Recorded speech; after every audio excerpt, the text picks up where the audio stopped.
What's up guys, welcome back to Daniel Talks Football right here on YouTube. I am Daniel and we are back with another video. In this video we are going to be doing the second part of my Game Week 2 predictions.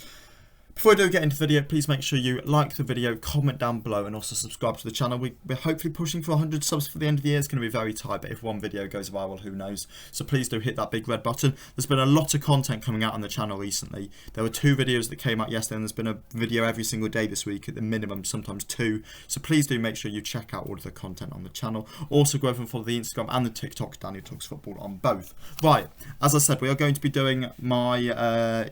the second part of my Game Week 2 predictions. The first part came out yesterday, so go watch that now if you haven't already. And we'll start with Group E in this one. The first game I want to discuss is Japan versus Costa Rica. Now, these two sides had very opposing starts to the campaign, should we say. Obviously, Costa Rica was shambolic in their 7-0 loss to Spain, in which Costa Rica's star man in Keylor Navas had a stinker of a game, I think it's fair to say. Yet Japan pulled off the second biggest surprise of the tournament by beating this German side 2-1. I think Japan are easily going to win this one. I've said it's going to be 3-0. I think Japan showed a lot to beat this German side. Their manager made some excellent tactical changes in it. And if he can do that again, they should be able to overcome Costa Rica with no struggle at all. I look at this side and as I say, I just think it's going to be very easy for them to be able to beat this Costa Rica side. That's going to put Japan onto 6 points then. And that will leave Germany staring down the barrel of getting knocked out regardless of what they do versus Spain. I think Japan are going to win this one, and as I said, I think it's going to be 3-0. We have mentioned it there, but Germany versus Spain next up. I'm torn on this one. I know Germany had a bad first game, but they're going to have to try and impress in this game, otherwise they will be out. And I think Germany will impress. I said it's going to be a 1-1 draw here, which will mean that Germany will be getting knocked out in the group stages.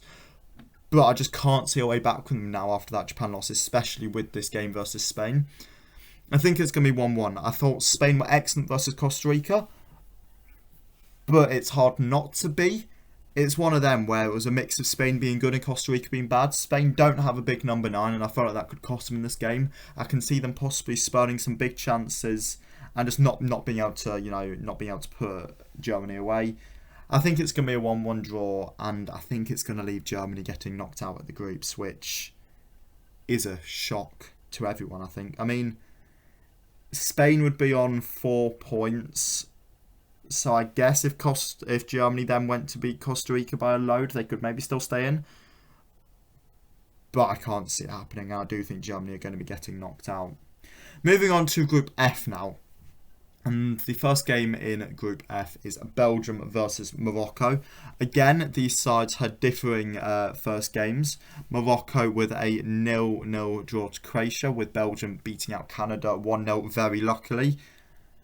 I feel like I can see that Canada game kind of being repeated here versus Morocco for Belgium. I think Belgium are going to win it. I've said it's going to be 2-1. I can see Kevin De Bruyne getting on the score sheet here with a very, very nice goal actually. Morocco have a couple of decent players and people like Hakim Ziyech and people like Hakimi. There's some very good players in this Morocco side, and I feel like they'll impress versus Belgium. They'll do well. People kind of sit up and take notice, but they won't be able to get anything out of the game. They'll lose it, which means they'll be going into the final game on 1 point versus Canada, and they'll really have to push to try and get something out of that. If you're at 1 point at this stage in the tournament, there's a possibility of you still going through, because it means there'll be another team on either 1 or 4. It's tough though. It's very tough. You need to then win that final game, and I can't particularly see Morocco doing that versus Canada. But yeah, I think this one will be 2-1 to Belgium. Then we've got Croatia versus Canada. Now, Croatia obviously played out that 0-0 draw with Morocco, in which, they looked fine. There wasn't particularly anything special in there from Croatia. Canada looked excellent versus Belgium. They really, really did. I actually really enjoyed watching that Belgium-Canada game. Yet they just couldn't finish their chances, and that could be an issue for this Canadian side. They had that penalty through Davies, which obviously they missed. And I know that's actually sparked quite a bit of controversy in the world. People saying David should have probably taken that penalty. I look at this game, and I think it's going to be a 1-1 draw. I feel like this group's going to be very tight going into the final game week, you know, if these predictions go ahead. You'll obviously have Belgium top on 6, and that's fine. But then you'll have Morocco on 1, Canada on 1, and Croatia on 2. So it's going to be very tight going into that final game week. And Croatia then coming up against Belgium could see Croatia getting knocked out of the tournament. I think this one's going to be a 1-1 draw though. So yeah, I'll go 1-1 for Croatia versus Canada. Moving into Group G now. And first up, we have Cameroon versus Serbia. Now, Cameroon started the tournament with a 1-0 loss to Switzerland in a game I didn't watch. And then Brazil versus Serbia. Obviously, Serbia lost that one 2-0. I think Serbia look alright. They weren't excellent in that first game. And I know they've got some players that aren't particularly fit. You're looking at people like Vlahovic, like Mitrovic. These players don't look all that fit at the moment. But I still feel like Serbia are going to have enough to get it done in this game. I feel like it's going to be 1-0 to Serbia.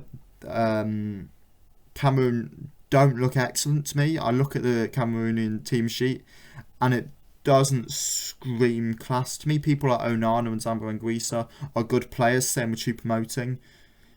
And Bremo and Tokyo can be fine. But I look at this Serbian side and I see a lot more promise from them. You're looking at people like Milinkovic-Savic, like Tadic, like Mitrovic, Milinkovic-Savic, the goalkeeper, of course. There's a couple of really, really good players in there from Serbia. So I think they're going to win this one 1-0. I can see it being, you know, a Mitrovic goal. And it's going to leave, again, this group very interesting going into the final game week. Brazil versus Switzerland. I think this will be a routine 2-0 victory for Brazil. Switzerland actually look alright. I think when I did the game week 1 roundup, I was possibly a little bit harsh on Switzerland. I've had a better look at their squad after being recommended to, and it actually looks quite good. They've got some very good players within that squad, and I could see these guys doing bits. I was listening to a podcast in which a guy tipped Switzerland to go to the final. I don't think they're quite that good, but this is obviously a Swiss side that knocked France out at the Euros last summer, or summer before, whenever it was. I like Switzerland. I actually think they look quite good now. But I am going to back Brazil to get another 2-0 win in this one and repeat what they did versus Serbia. And then last but not least, we move into Group H. And I think this is going to be a very boring group, as not everyone thought. You looked at this group and you thought Uruguay, South Korea, Ghana, Portugal. This is an entertaining group. The Portugal versus Ghana game was, but the Uruguay versus South Korea game really wasn't. I feel like South Korea could stink it out again when they face Ghana. I feel like that's going to be a 0-0 draw. Ghana obviously lost to Portugal in the first game, so they need to ensure that they pick up at least a point in this game, or they will be out. If you're on 0 points after 2 games, you're leaving the tournament.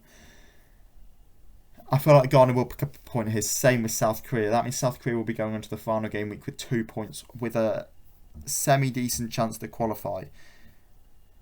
I'll do the Portugal-Uruguay game as well. I've said that's going to be 1-1 actually, and Uruguay are going to hold Portugal in that one. If that is the case, then you're going to have Portugal top on 4, Uruguay and South Korea on 2, and Ghana on 1. That could then leave things very contentious going into that final game week, and it could be a very, very dramatic group, which I think we'd all want to see. We all want to see some drama. But yeah, I'm going 0-0 for South Korea, Ghana, and then a 1-1 for Portugal, Uruguay. But what do you think is going to happen in these games? Make sure you let me know in the comments below, and I'll catch you all again in the next video. See ya!